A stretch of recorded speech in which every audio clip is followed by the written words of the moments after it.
मृदुला 3 साल पहले मर गई। पुलिस ने उसे सुसाइड बताया, लेकिन आज रात उसकी आवाज मुझे फिर से सुनाई दे रही है, मेरे ही स्टूडियो से, और वह कह रही है, अर्जुन, तुमने मुझे क्यों मारा?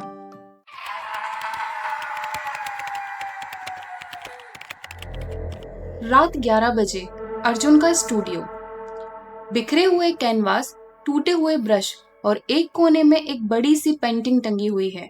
वो पेंटिंग है मृदुला की। अर्जुन उस पेंटिंग के सामने खड़ा है, उसकी आंखों में आंसू हैं। अर्जुन, 3 साल हो गए मृदुला। 3 साल से मैं तुम्हारी छवि को कैनवास पर उतार रहा हूँ, पर हर बार कुछ ना कुछ कमी रह जाती है। आज रात भी मैंने तुम्हारी आंखों का वो रंग नहीं पकड़ पाया। अचानक स्टूडियो की बिजली चली जाती है। पूरा घर अंधेरे में डूब जाता है। अर्जुन की सांसें तेज हो जाती हैं। वह मोमबत्ती जलाने के लिए आगे बढ़ता है, लेकिन उसके पैरों के नीचे कुछ फिसलता है। वह झुकता है। एक फोटो है। अर्जुन, मैंने ये फोटो कभी नहीं खींची।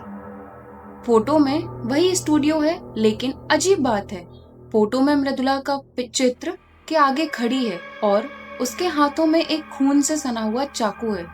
फोटो के पीछे लिखा है, तुम्हें देख रही हूं। अर्जुन कांपता है।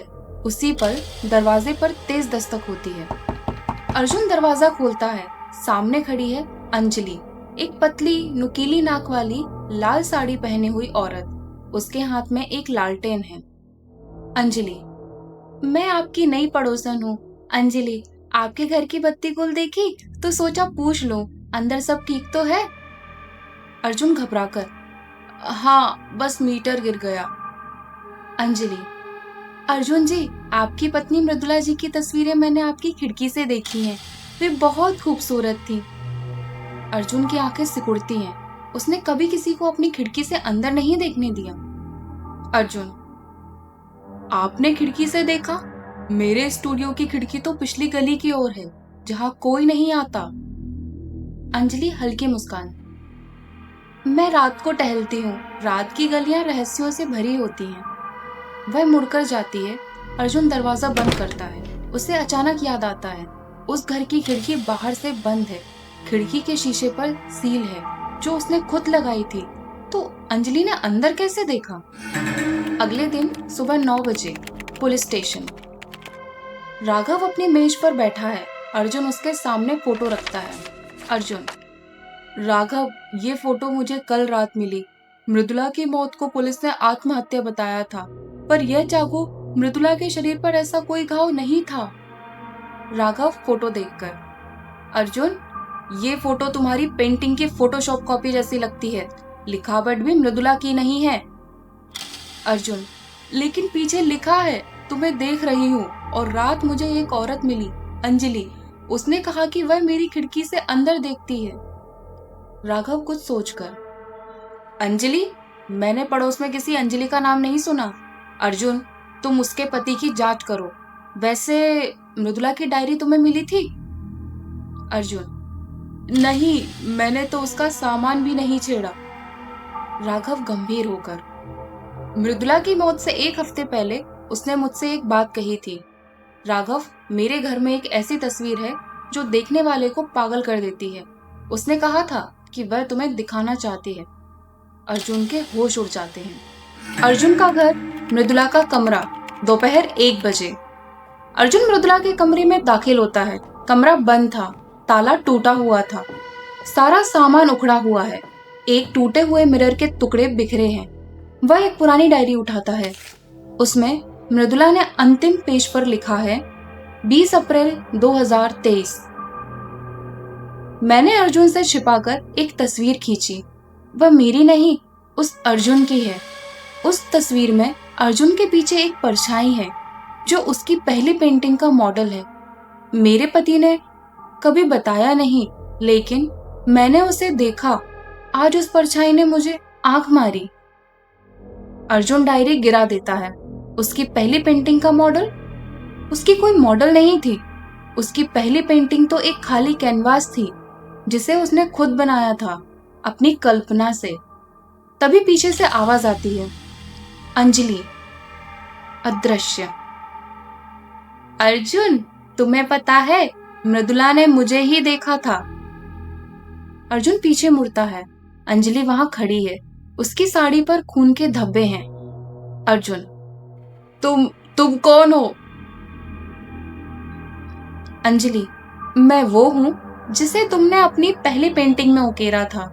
वह खाली कैनवास असली नहीं था, उस पर मेरी परछाई थी, तुम्हारे अवचेतन का डर, और मृदुला उस डर को खोज निकाली, इसीलिए उसे मरना पड़ा। अर्जुन, लेकिन मृदुला की मौत तो आत्महत्या थी। अंजलि, हाँ, क्योंकि उसने खुद को चाकू से मारा, लेकिन वह चाकू तुम्हारे ही हाथ में था, तुमने उसे दिया था। अर्जुन, क्या तुम्हें याद नहीं? उस रात तुम नशे में थे। तुमने कहा था, अगर तुम मुझसे यह छिपाती हो तो मैं तुम्हें मार दूंगा। अर्जुन के पैरों तले जमीन खिसकती है। फ्लैशबैक 3 साल पहले रात 2 बजे। अर्जुन शराब के नशे में डूबा हुआ है। मृदुला रो रही है और उसे एक फोल्डर दे रही है। मृदुला, अर्जुन, मैंने तुम्हारे स्टूडियो में एक औरत की तस्वीर देखी है जो तुम्हारी पेंटिंग में नहीं है। ये कौन है? अर्जुन गुस्से में, मैंने किसी को नहीं बनाया, तुम मुझ पर शक करती हो। मृदुला, ये फोटो देखो, तुम्हारे बिस्तर के नीचे से मिला। फोटो में अर्जुन एक औरत के साथ है जिसका चेहरा धुंधला है, लेकिन बाल और साड़ी अंजलि जैसी है। अर्जुन चिल्लाता है, मैंने ये कभी नहीं खींची, तुम झूठ बोल रही हो। वह मेज पर चाकू रखा उठा लेता है। मृदुला डरकर पीछे हटती है। अर्जुन उसे चाकू देता है, लेकिन उसके हाथ कांपते हैं। वह उसे मारने की धमकी देता है। मृदुला चाकू अपने हाथ में लेती है और खुद को मार लेती है। अर्जुन बेहोश हो जाता है। प्रेजेंट स्टूडियो, दोपहर 2 बजे। अर्जुन को सब कुछ याद आता है। अंजलि उसके सामने खड़ी है। उसका चेहरा धीरे धीरे बदल रहा है। वह मृदुला जैसा दिखने लगता है। अंजलि अब मृदुला की आवाज में, अर्जुन, तुमने मुझे मारा, लेकिन सच यह है कि उस रात मैंने खुद को मारा क्योंकि मैं तुम्हारे अंदर का डर देख रही थी, और उस डर को तुमने पेंटिंग में उकेरा। वह परछाई मैं नहीं, तुम्हारा अपना अपराध बोध है। अर्जुन रोता है, तो तुम कौन हो? भूत? अंजलि, मैं वो हूं जो तुम्हारी पेंटिंग में हमेशा रहती है, तुम्हारा अवचेतन। मृदुला की मौत के बाद तुमने उसकी हर तस्वीर बनाई, पर एक तस्वीर छूट गई, वह तस्वीर जो मैंने फोटो में दी थी। अब उसे पूरा करो, नहीं तो यह परछाई हमेशा तुम्हारे पीछे रहेगी। वह अर्जुन के हाथ में एक ब्रश पकड़ा देती है। कैनवास पर अचानक एक चेहरा उभरता है, मृदुला का चेहरा, लेकिन उस चेहरे की आंखों में अंजलि की आंखें हैं। अंजलि, अब तुम्हें फैसला करना है, क्या तुम मृदुला को याद रखोगे या उस परछाई को जिसने तुम्हें मारा? अर्जुन ब्रश उठाता है और उसके चेहरे को काला कर देता है। वह चिल्लाता है, मैं किसी परछाई को नहीं जानता, मैं अपनी मृदुला को देखता हूँ। कैनवास टूट जाता है। अंजलि गायब हो जाती है। तभी पुलिस स्टेशन से राघव की कॉल आती है। राघव फोन पर, अर्जुन, हमने मृदुला की डायरी का फॉरेंसिक किया। डायरी तुम्हारी लिखावट में है। तुमने खुद वह सब लिखा, उस रात नशे में, और वह फोटो भी तुमने खुद खींची थी। अर्जुन चौंक जाता है। उसने खुद को धोखा दिया, उसकी स्मृति नहीं उसे बरकलाया। अचानक स्टूडियो की घड़ी रुक जाती है। 25 मिनट पूरे होते हैं। दीवार पर मृदुला की वह तस्वीर मुस्कुराती है, लेकिन उसकी आंखों में अब अंजलि नहीं बल्कि खुद अर्जुन का प्रतिबिंब है। अर्जुन मिरर के सामने खड़ा होता है।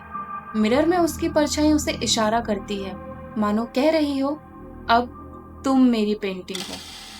अगले ही पल वह मिरर तोड़कर चीखता है, लेकिन उसकी आवाज खुद को ही धोखा देती है। स्टूडियो का सारा रंग भूरा हो जाता है और अर्जुन अपनी ही पेंटिंग में कैद हो जाता है। अगले दिन सुबह 6 बजे अर्जुन का स्टूडियो।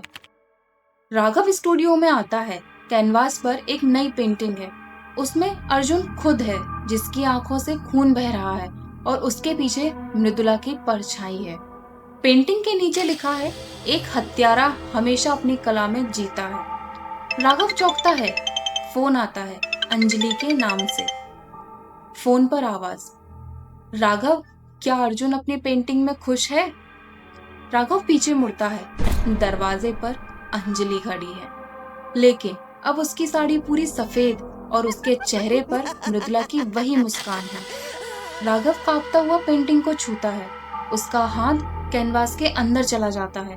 वह चीखता है, पर आवाज बाहर नहीं निकलती। पेंटिंग में अब दो चेहरे हैं, अर्जुन और राघव। स्टूडियो का दरवाजा अपने आप बंद हो जाता है। बाहर कोहरा छा जाता है। अंजलि हंसती है। हर कलाकार को अपनी परछाई ढूंढनी पड़ती है। अर्जुन अब भी अपने ही स्टूडियो में कैद है और राघव उसके साथ है।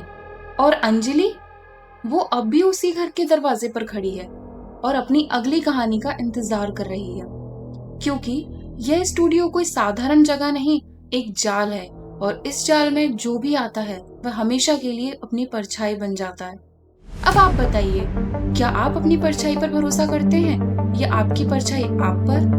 अगर आपको भी ऐसी रहस्यमय कहानियां पसंद है तो हमारे चैनल को सब्सक्राइब करना ना भूलें और सुनते रहिए कहानी कैनवास स्टोरीज, जहां हर कहानी अपनी एक नई दुनिया बनाती है।